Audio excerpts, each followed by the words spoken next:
ए जीजा जी सुनिए ना। क्या साली जी? पहली बार आप ससुराल आए हैं तो हम लोगों को मेला नहीं घुमाइएगा। एक बात और सुन लीजिए, इस बार हम लोकल में मेला नहीं घूमेंगे। अरे तो कहाँ का घूमिएगा बताइए तो। सुनिए बताते हैं।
अच्छा हम तो होइबे करबो।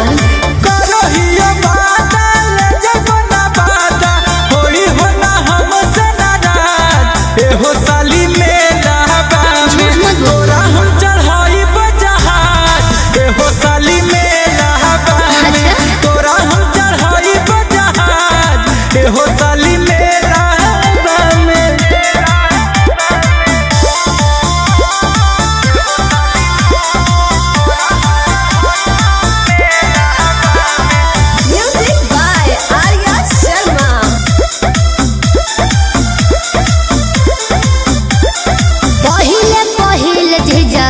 ससुरारी खारा चने करबो तो सुन जइबो गा।